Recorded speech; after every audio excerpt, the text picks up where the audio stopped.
This is yet another post about pardons because in the last few days there have been lots of talk about pardons and pardoning,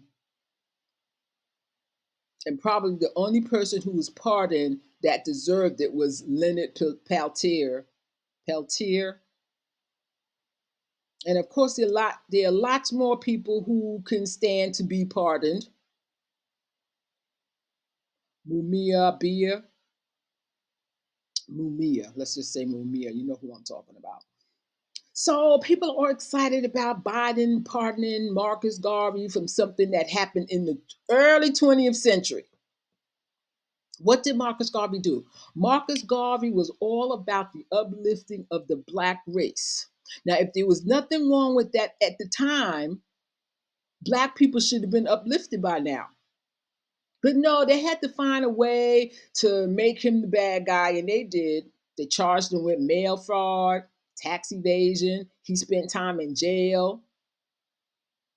What did he do wrong? Mail fraud never killed anybody, and wealthy Americans can get away with tax evasion. They pass laws so they don't have to pay taxes, so they don't even have to evade taxes. They just don't pay them. And if there is a big old tax debacle, well, they settle with the IRS and everything is just fine. So Marcus Garvey was all about the uplifting of the black race, something that they could not have in a world in a country dominated by white supremacy. So it seems to me like that was the only thing he did wrong.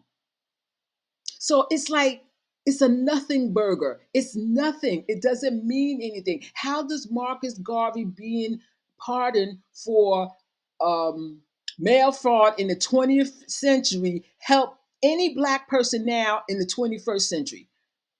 Black American, born in America, black person born in Jamaica, because from the comments I've been reading, Jamaicans are on the site commenting how happy they are and how Joe Biden is their president, and they knew he was a man of integrity because he pardoned Marcus Garvey for something that did nobody any harm. Marcus Garvey started a serious Back to Africa movement. And from what I understand, it was how a lot of people did end up going back to Africa and into Liberia in particular.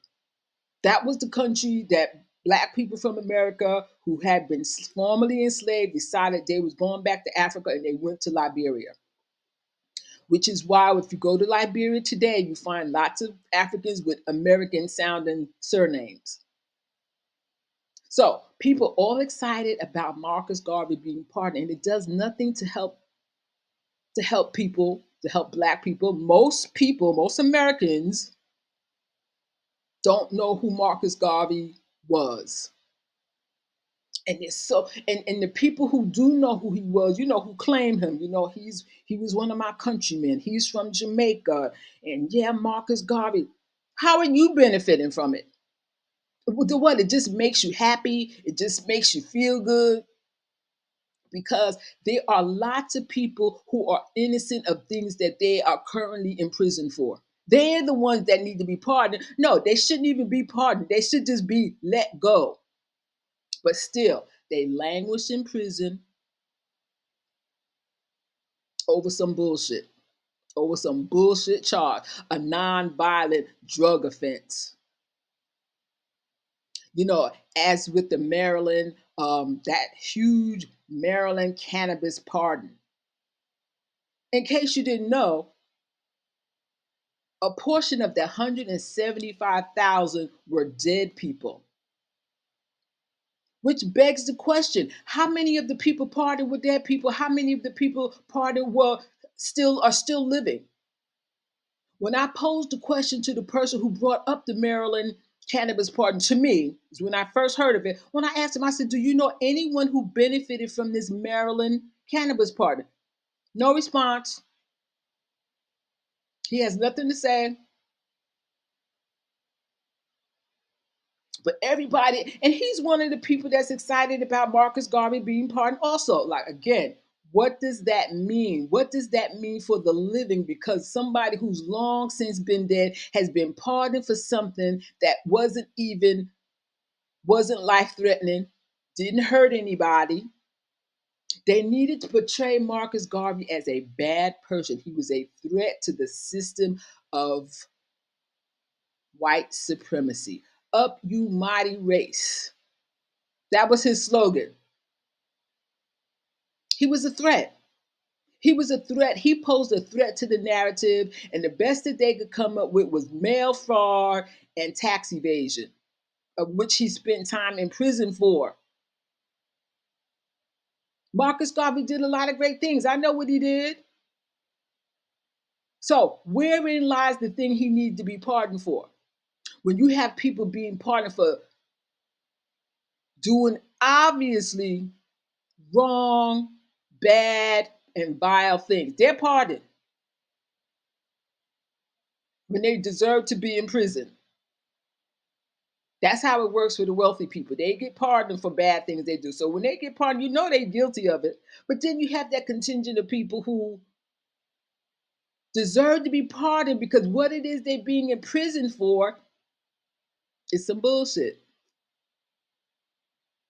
They hadn't hurt anybody, nobody died, but still they're languishing in prison for long stretches of time.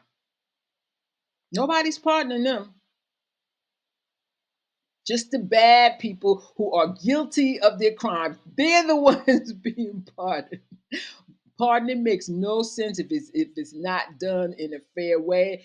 I just feel like too many people are in prison for things that they shouldn't be in prison for, and the people that should be in prison for long stretches of time, they just get to walk free among us and make new laws and do other things and do all kinds of bad things, and it's okay with people. Okay, so I'm not going to keep this going. I just needed to add that to the thing about pardoning. And please, if you have a reason, please tell me how pardoning a dead person helps anybody that's still living. How does a dead person being pardoned help anybody? Say what you will, say what you want, but this is me having my say. Peace out.